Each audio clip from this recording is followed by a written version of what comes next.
to another episode of Housing for Good, where we talk about that intersection of real estate and community service with these agents that are out there just doing remarkable things to make Tucson wonderful.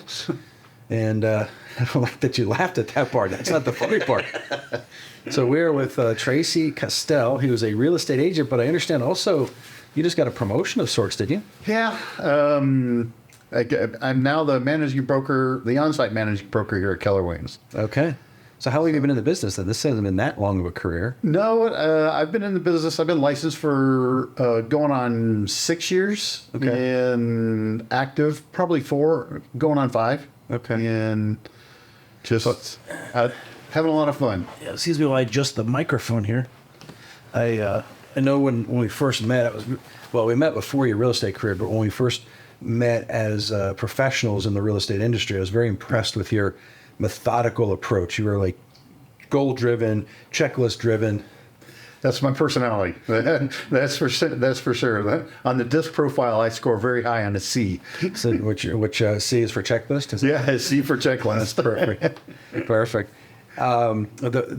The 6 years though, you've seen kind of like a microcosm of boom and bust. Yes. It's just been really interesting for the time frame you've been in. Yeah, we're definitely in a different market than when I started. That's for sure. Much more skill based at this point. Yeah. When you started, you had no skills. Yeah, I had no skills to begin with. What got you into real estate? What were you doing before? Before I was in contracting. We were doing sewer bypass work, that type of stuff. I've always been in the underground contracting world. Probably underground, meaning like the equipment's underground, and not like some hidden network of people in Paris. No, for the mafia. No, nothing like that. But the underground utility work. How's that? Sewer lines, water lines. That seems safer. And then what led you to real estate then? What was that? Actually, a couple guys that I'm friends with, James Werkheiser and Aaron Wilson. Okay. They helped me sell a house that I had, and I thought, this is nice. They can do it. I didn't say that, but yeah. Yeah. All right, well, Aaron, if you're watching, we'll get you on next, and you can do some rebuttal here. Exactly. Seriously, so they went through the process with them, and you just felt like this was... Yeah, I thought, hey, this is a good career, and I liked it. It fit my personality. I wanted to help. I saw that they were able to help me in the situation that I was in, a very unique situation, and they got me out of it. And I went, you know what? I like that part of the business, that helping people achieve what they're trying to get to, their goals, and if there's a special situation, I like helping. Good. So. And Aaron's got a pretty prolific team here in Tucson, but you chose not to join that team. Nope. You went on your own? Yeah, I was an independent agent for a long time, and then I created a small team. Mm-hmm. And we still have that going, but I'm too hard-headed. And my processes, I wanted to set my own processes up and everything like that, and create my own models and move through the process that way. Yeah. And I think I've been successful, but hey, you don't get moved up into on-site managing. I forgot all the words. On-site managing broker. Oh, okay, that was one of the words. You don't do that if you're not successful. So there's definitely been some real estate success. Yes. As well as others. When we first met, you were actually training for an Ironman. Yes, I was. You still doing those? I know. I no longer do those due to a whole bunch of different reasons. But yeah.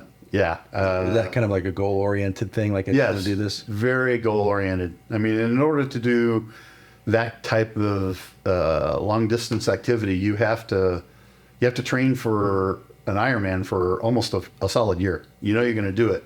So you sign up actually a year before, and then you start your training for that. That's intense. I know I did a very short sprint triathlon, and we were doing swimming training. My my entire training for the day was your warm up. Yeah. I'm like, all right, see you later. Like, okay, I'm warmed up. I'm gonna start training now. Like, oh my God. You did great. Yeah, I didn't drown. You did, yeah. You survived. That was my goal, was to not drown. The other passion in your life, though, you got some affinity for dogs. Yeah, we have dogs. Not just having dogs. I mean, you tell us a little bit about it. So you have how many dogs now? We have 10 in the house right now. They're all ours. There's no fosters in the house right now. Can you have fosters when you have 10 dogs? Yes, you can. You just have to manage it properly, but you absolutely can. Were any of these 10 originally fosters? Yes. 3 of them were, we used to call them foster failures, but no, we're calling them now foster upgrades. Okay, that's a little better terminology. Yes. I like that as well. And are they all border collies? They're border collie-ish. Okay. There's some sort of border collie in them. Not all 10, but the ones that we do all the activities with are 10. We have a couple dachshunds, a Chihuahua that needed our help. She was a foster upgrade, and then we got 2 of the border collie mix that were. And then you Border Collie Rescue, is that the name of the group, or is that Arizona Border Collie Rescue? Okay. Yeah, my wife and I are board members of the Arizona Border Collie Rescue, and we started that, gosh, a long time ago. We've been involved with that probably going on longer than I've been in real estate, and it's the breed itself, the Border Collies, high drive. Typically, it's a high drive, high energy type of dog. So you got to have a specialty rescue that understands the breed. That way we can help rescue them, bring them in, evaluate, and then put them in good homes and in a proper home. So that's why that was going to be my next question, is why it was specific to Border Collie, but their temperament is such that you need a certain type of the right home, the right understanding. The right home. Okay. Yeah, and really right expectations for the adopter, so they know what they're getting into. Mm-hmm. Depending on the dog, with Border Collies and the Border Collie mixes, they come in all sizes and temperaments and whatnot. So we do a really good evaluation on them. That way we understand the dog, and then we place the dog based on that evaluation. Okay. So, and we always talk to the adopters, and we interview them, and then we screen them to make sure that, hey, this is going to be a good fit for what they want for the dog. And that can range anywhere between sport dogs, doing agility, fly ball, dock diving, all of those typical sports, to, hey, I just want a companion today, mm-hmm. Or a companion for life. And they come, that there is a wide range of those Border Collies. There's a Border Collie that fits everything. But you got to understand that, and you got to understand the breed. A lot of people get in over their head quick with a Border Collie. Well, yeah, just as you're explaining, I'm thinking, I've never thought through that much when adopting a dog. You just been, oh, he's cute. Yeah, he's cute. There we go. Let's bring him home. Yeah, unfortunately, most Border Collies are very cute, and they get adopted and put into homes because they're great-looking dogs, and everybody, oh, they're smart, so they'll take care of themselves. No, that smart comes with a price. They're smart, which means that you need to do extra to take care of them. Yes, that's exactly right. Figure out all those little tricks that you've got to keep them active, keep them secured in that dungeon, in the prison that you keep in. Yeah, the prison. They like to break out. Yeah, we like to tell people that if you don't find a job for a high drive Border Collie, the Border Collie is gonna find a job for themselves, and typically it's not something that you're gonna want them to do. and so then, as you've been doing this for a while, and I didn't.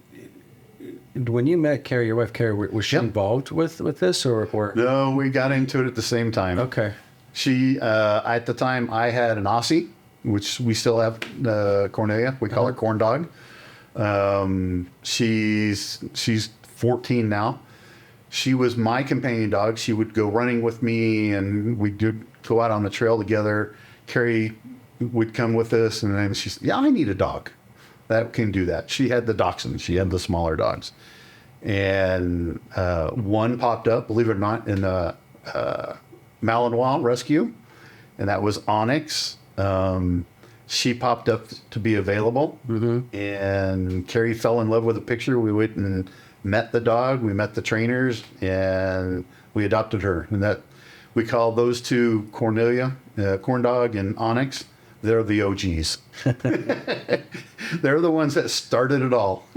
So you fast forward a little bit, you get into real estate. It's a career that, obviously has some flexibility within different challenges, but has that impacted your availability or your time with the rescue community? It does. It actually helps because, again, I can set my own schedule. I can do what I need to do. Like we've had almost, last count, I believe 87 fosters come through our house. And that's going on 6 years now, 7 years. And they're, again, all different types of dogs. So they all have different needs. So I can make myself available for the vet appointments and any necessary special thing that the dog needs or the foster needs. I can handle that. While Carrie's at school, she's a teacher, and so I didn't realize 87. 87 through our. What's a typical timeline for a dog to be in foster care? Well, the shortest time for the Arizona Border Collie Rescue is usually about 2 to 3 weeks, 2 weeks minimum, and with the foster, so we can evaluate it. And then if there's no issues, no medical stuff, then we put them up for adoption, and they go pretty quick. All the way to, we've had hospice fosters that stayed with us until they passed. So we've had it from literally, I think the fastest was 13 or 14 days to the longest, which was 6 months, 8 months in our house. Yeah. Oh. And then I understand you're running a special, buy a house, you get a free dog. Is that what you're doing these days? I wish I could do that. We definitely need more fosters, that's for sure. More foster parents. More foster parents. Yeah. Well, so on that, how do people get involved? What's entailed with being a foster? It's pretty easy. Go to ArizonaBorderCollieRescue.com or .org. It's azbcr.org.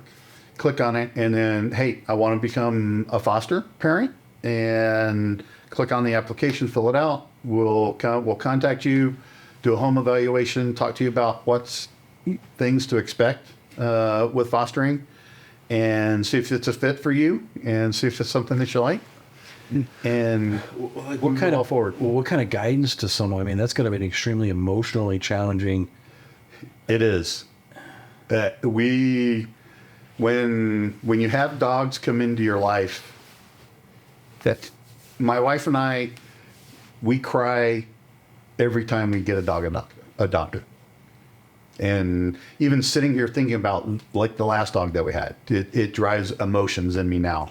But we know that if we don't make room in our house, we can't rescue and save the next one, right? At some point, we're going to get super saturation. We can't go past. I mean, at some point, you have 10 dogs. And at some point, past that point, like 6 dogs ago. Well, there is this threshold. We realize this when you get to a point of 5 dogs. Once you start adding dogs after that, there's no real difference. You don't realize it. I don't think you wake up and there's 10 dogs. So you got to realize that you doubled your dog population.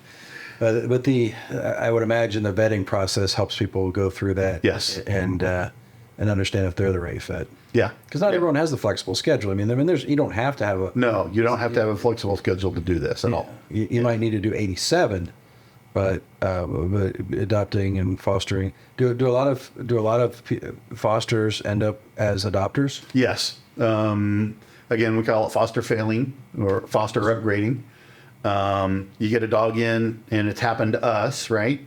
So you get a dog in, and the dog's just a perfect fit. You know, you fall in love with the dog. It's exactly what you're looking for, and you keep it, right? You adopt it yourself, and that happens a lot. And we even have a program where you can foster to adopt, and that actually lets you. There's no tryouts, you know.